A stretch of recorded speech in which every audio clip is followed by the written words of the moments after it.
Good morning. हम vertebrates में integument के बारे में पढ़ रहे थे।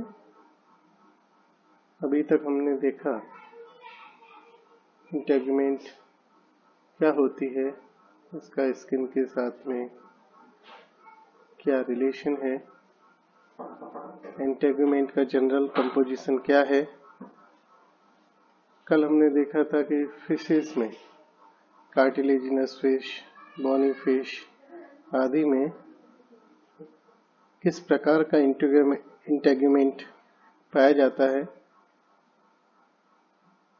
किन प्रकार के स्किल्स मौजूद होते हैं। कॉन्ड्रेक्थिस और रोस्ट्रेक्थिस में इनका कंपोजिशन किस प्रकार से होता है, कैसे इनका डेवलपमेंट होता है, ये सारी जानकारी हमने कल ली थी। आज हम शुरुआत करते हैं अगले ग्रुप से, जो कि है एम्फीबिया। एम्फीबिया के बारे में जैसा कि आप जानते हैं, ये एम्फीबियस लाइफ के लिए एक्सपर्ट है। मीन्स ये पानी में भी रह सकते हैं और जमीन पर भी आते हैं। बेसिकली ये ग्रुप उन एनिमल को रिप्रेजेंट करता है या इवोल्यूशन का वो कदम दर्शाता है जब एक्वेटिक एनिमल ने टेरेस्ट्रियल लाइफ की तरफ कदम बढ़ाना शुरू किया था। तो इनकी जो डिपेंडेंसी है वो एक्वेटिक मोड पे अभी भी काफ़ी है। अभी भी इनको अपनी स्किन जो है वो मॉइश ही चाहिए, जिस तरीके से एक्वेटिक में है। तो यहाँ पर एक विशेष चीज़ तो आपको देखने को मिलती है कि एक्वेटिक लाइफ के अंदर, और जब ये टेरेस्ट्रियल लाइफ में आए तो एक नए तरीके का ऑर्गन सिस्टम डेवलप हुआ रेस्पिरेशन के लिए, जो कि था लंग। और यहाँ पर एम्फीबियंस में हम देखते हैं कि एक मेजर रोल प्ले जो रेस्पिरेशन में है वो अभी भी स्किन कर रहा है। तो स्किन यहाँ पर एक, हम ये कहें कि एडिशनल रेस्पिरेटरी ऑर्गन के रूप में भी काम कर रहा है, अतिरिक्त श्वसन तंत्र के रूप में काम कर रहा है। तो स्किन जो है यहाँ पर हाईली स्पेशलाइज आपको देखने को मिलेगी, स्पेशलाइज होगी ये, ताकि जो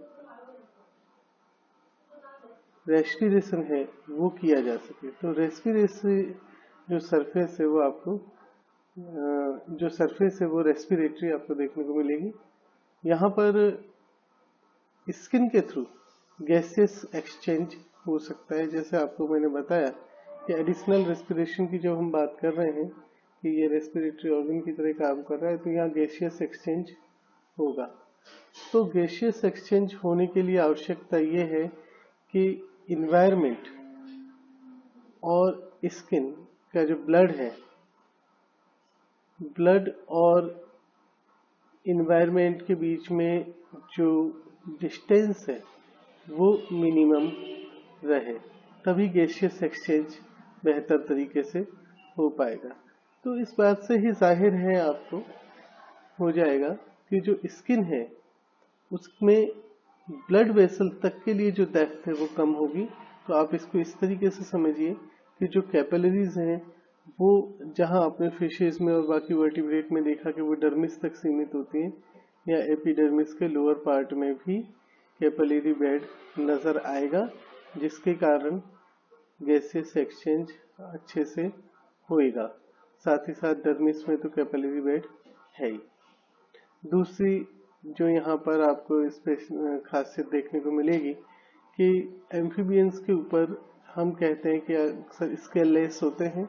अधिकांश जो प्रजातियां हैं उनमें किसी भी प्रकार का स्केल्स मौजूद नहीं होते, लेकिन कुछ सेसिलियंस हैं जिनके अंदर डर्मल स्केल्स पाए जाते हैं, लेकिन केवल वेस्टिस के रूप में। जो एम्फीबियन एक्वेटिक हैं, जल में रहते हैं, तो निश्चित तौर पर आपको वहाँ उस हिसाब से मॉडिफिकेशन देखने को मिलेगा कि उनकी जो डर्मिस है वो फाइब्रस कनेक्टिव टिश्यू की मिलेगी आपको वहाँ पर सुपरफिशियल लूज कनेक्टिव टिश्यू देखने को मिलेगा, जो कि कॉम्पैक्ट डीप लेयर के ऊपर मौजूद होता है। और एपिडर्मिस में भी आपको जो विभाजन है वो कम देखने को मिलेगा, केवल आपको basal cells and apical cells देखने को मिलेंगी। इसके अलावा आपको यहाँ पर बिखरी हुई कई तरह की लेडिंग सेल्स देखने को मिलेंगी, जो कि माना जाता है कि बैक्टीरिया वायरसेस आदि से लड़ने में कुछ मदद प्रदान करती हैं। ये ऐसे सब्सटेंसेस सिक्रीट करती हैं जिनसे बैक्टीरिया वायरसेस आदि से लड़ा जा सकता है। टेरेस्ट्रियल एम्फीबियंस में हम देखें तो इसकी डर्मिस का कंपोजिशन लगभग वैसा ही आपको देखने को मिलेगा, फाइब्रस कनेक्टिव टिश्यू की। एपिडर्मिस में अगर हम देखेंगे तो यहाँ पर लेडिंग सेल्स एब्सेंट है, जो कि वहाँ बैक्टीरिया वायरसेस आदि से बचा रही है, वो लेडिंग सेल्स एब्सेंट है। और एपिडर्मिस में जो स्ट्रैटिफिकेशन है वो बेहतर आपको देखने को मिलेगा। स्ट्रेटा बेसिली, स्पॉन्जोसम, ग्रेनुलोसम, कॉर्नियम आदि आपको देखने को मिलेगा। यहाँ पर आपको एक बहुत थिन लेयर दिख रही है स्ट्रेटम कॉर्नियम की, जो कि मैकेनिकल एब्रेशन से कुछ हद तक बचाव करती है, साथ ही साथ मॉइस्चर के लॉस को भी रोकती है। लेकिन ये क्यूटेनियस जो गैस एक्सचेंज है उसको थिन होने के कारण ज़्यादा प्रभावित नहीं करती। तो एक्वेटिक एनिमल्स में जहाँ आपको कॉर्निफिकेशन देखने को नहीं मिल रहा था, वो यहाँ पर आपको देखने को मिल रहा है। न्यूक्लियल पेड्स जो आपने देखे होंगे टेरेस्ट्रियल एम्फीबियंस में, खासतौर पे यूरोपोड्स में देखने को मिलते हैं, यूरोडेल्स में देखने को मिलते हैं, वो न्यूक्लियल पेड्स जो हैं इसके अलावा एन्यूरेंस में न्यूक्लियल पेड्स खासतौर पे आपको देखने को मिलेंगे फ्रॉग्स में। तो एन्यूरेंस में जो न्यूक्लियल पेड्स हैं वो कैलस के बने हुए होते हैं, जो कि कॉर्निफाइड एपिडर्मिस होती है। म्यूकस एंड पॉइजन ग्लैंड मौजूद होंगी, जो कि डर्मिस तक मौजूद होती हैं और एक कनेक्टिंग डस्ट से ऊपर सरफेस पर ऊपर होती हैं। एम्फीबियन एपिडर्मिस में क्रोमेटोफोर भी मौजूद होते हैं, जो कि स्किन कलर के लिए रिस्पॉन्सिबल हैं। ये ज़्यादातर डर्मिस में मौजूद होते हैं। जैसा मैं आपको बता चुका हूँ कि कैपिलरी बेड जो ज़्यादातर वर्टिब्रेट में केवल डर्मिस में होता है, एम्फीबियन में लोअर पार्ट ऑफ एपिडर्मिस तक भी पहुंचता है, जो कि क्यूटेनियस रेस्पिरेशन के लिए कारगर साबित होता है। नाउ अब हम बढ़ते हैं रेप्टाइल की तरफ। रेप्टाइल वो ग्रुप है जो कि टेरेस्ट्रियल एग्जिस्टेंस के लिए जाना जाता है। तो यहाँ पर आपको बहुत बेहतर केराटिनाइजेशन देखने को मिलेगा, और इसमें रेप्टाइल ग्रुप में आपको ग्लैंड्स बहुत कम देखने को मिलेंगी। स्केल्स प्रेजेंट होते हैं, एम्फीबियंस में स्केल्स प्रेजेंट नहीं थे, लेकिन यहाँ स्केल्स प्रेजेंट है। लेकिन ये स्केल्स फिश के स्केल्स से फंडामेंटली डिफरेंट है। फिश के जो स्केल्स हैं उनको हम डर्मल स्केल्स कहते हैं, रेप्टिलियन स्केल्स जो है वो एपिडर्मल स्केल्स है। तो जो रेप्टिलियन स्केल्स होते हैं उनमें बोनी अंडर सपोर्ट नहीं होता, या हम कहें कि डर्मिस का कोई भी स्ट्रक्चरल कंट्रीब्यूशन ज़्यादातर रेप्टाइल्स में मौजूद नहीं होता। तो रेप्टाइल्स में जो स्केल्स देखने को मिल रहे हैं वो जनरली एपिडर्मिस के फोल्ड्स मात्र होते हैं, इसलिए इसे एपिडर्मल स्केल कहा जाता है। जहाँ पर दो स्केल्स मिल रहे हैं वो जगह हिंज कहलाती है। यहाँ पर केराटिनाइजेशन कंपैरेटिवली थोड़ा कम होता है, तो फ्लेक्सिबिलिटी मिल जाती है। बाकी स्पाइन जो है स्केल का, उसमें केराटिनाइजेशन बेहतर होता है। अगर ये स्केल बड़े आकार का है, प्लेट लाइक है, तो इनको हम स्क्यूट्स भी कहते हैं। जो एपिडर्मल स्केल हैं वो कई तरह के मॉडिफिकेशन में और भी देखने को मिलते हैं, लाइक क्रैश्ड उभरा हुआ होता है, स्पाइंस या हॉर्न लाइक प्रोसेसेस आपको देखने को मिल सकते हैं, जैसे स्पाइनोसोमा में आप देख रहे हैं। नाउ रेप्टाइल्स में कुछ में जैसे हमने बताया था कि डर्मल कंट्रीब्यूशन होता है, ज्यादातर में डर्मल कंट्रीब्यूशन नहीं होता, लेकिन कुछ में डर्मल कंट्रीब्यूशन होता है कुछ जगह पर। तो पहला डर्मल बोन हम देखें जो कि डर्मिस से मॉडिफाई हो रही है। ये बोन गैस्ट्रेलिया कहलाती हैं जब ये एब्डोमिनल एरिया में मौजूद होती हैं। इसके अलावा जो दूसरा डर्मल बोन का मॉडिफिकेशन है वो कहलाता है ऑस्टियोडर्मिस। तो जब एपिडर्मिस को डर्मल बोन सपोर्ट करती हैं तो उससे हम कहते हैं ऑस्टियोडर्म। तो ऑस्टियोडर्म जो स्ट्रक्चर है आपको क्रोकोडाइल्स में मिलेगा, कुछ लिजार्ड्स में भी आपको देखने को मिलेगा। साथ ही साथ टर्टल का जो शेल होता है उसकी कुछ बोन जो हैं वो भी मॉडिफाइड ऑस्टियोडर्म होती हैं, ऐसा माना जाता है।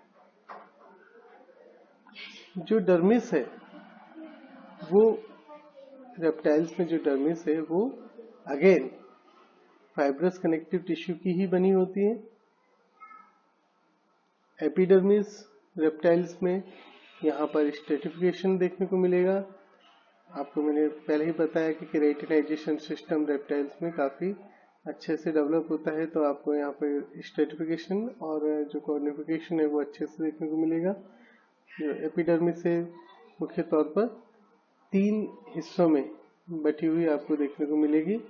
स्ट्रेटम, बेसल जो कि बेसल मेम्ब्रेन बेसल लेमिना के ऊपर यानी कि डर्मिस के सबसे नजदीक जो स्ट्रेटा है वो स्ट्रेटल बेसल कहलाएगा। उसके ऊपर स्ट्रेटम ग्रेनुलोसम कहलाएगा और जो बाहरी स्तर है that is called stratum corneum. Stratum corneum में जो सेल्स होती है वो कॉर्निफाइड होती हैं, केराटिनाइज्ड होती हैं। इनमें केराटिन काफी मात्रा में मौजूद होता है। नॉर्मली हम जैसा देखते हैं कि ये केराटिनाइज्ड जो सेल्स होती हैं ये डेड होती हैं, तो ये मॉइस्चर के लॉस से तो रोक ही नहीं, जैसा आपने एम्फीबियन में देखा। मैकेनिकल एब्रेशन जो सबसे बड़ा इसका काम है वो है मैकेनिकल एब्रेशन से बॉडी की बचाव करना, क्योंकि टेरेस्ट्रियल एनवायरनमेंट में रेप्टाइल्स रह रहे हैं।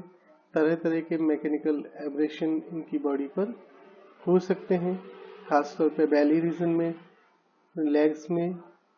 साथ ही साथ तेज धूप या एनवायरनमेंट में कम ह्यूमिडिटी होने के कारण मॉइस्चर के लॉस की भी संभावना ज़्यादा होती है। तो ये जो डेड स्किन है ऊपर की स्ट्रेटम कॉर्नियम की, ये मॉइस्चर के लॉस को रोक रही है, जिससे मॉइस्चर काफी बॉडी में रिटेन रह पा रहा है, साथ ही साथ मैकेनिकल एब्रेशन से रोक रही है। This is called stratum corneum. लेकिन काफी ज्यादा केराटिनाइज होने के कारण, केराटिनाइजेशन सिस्टम काफी मजबूत होने के कारण एक जो समस्या कुछ रेप्टाइल्स में देखने को मिलती है वो ये कि बॉडी के ग्रो करने के साथ साथ स्किन जो है वो उस तरीके से बढ़ नहीं पाती, एक्सपांड नहीं हो पाती, तो बॉडी की ग्रोथ में एक समस्या पैदा करती है, जिसके कारण जिसके लिए आवश्यक होता है कि पीरियडिकली उस स्किन को जो कि अब अंडर साइज हो चुकी है उसे हटा दिया जाए। इस तरह की जो प्रोसेस है जो हमको देखने को मिल रही है, दिस इज कॉल्ड मोल्टिंग या इक्टाइसिस। इक्टाइसिस प्रोसेस के अंदर आपने देखा होगा कि जो स्किन है वो रिन्यू होती है और अल्टीमेटली जो पुरानी स्किन है जो कि अंडर साइज स्किन है वो शेड होती है। तो ये मोल्टिंग की जो प्रोसेस है इसमें एक इम्पोर्टेंट रोल WBCs का भी होता है। WBCs इन्वेट करती हैं स्ट्रेटम इंटरमीडियम में और ये मोल्टिंग में रोल अपना प्ले करती हैं। तो ये रेप्टाइल के अंदर इंटेगुमेंट आपने देखा। नेक्स्ट टर्न पर हम देखेंगे कि बर्ड्स में, एव्स में और मैमल्स में इंटेगुमेंट किस प्रकार का होता है, किस तरह का उसका स्ट्रक्चर, कंपोजिशन है, क्या विशेषताएं हैं। धन्यवाद।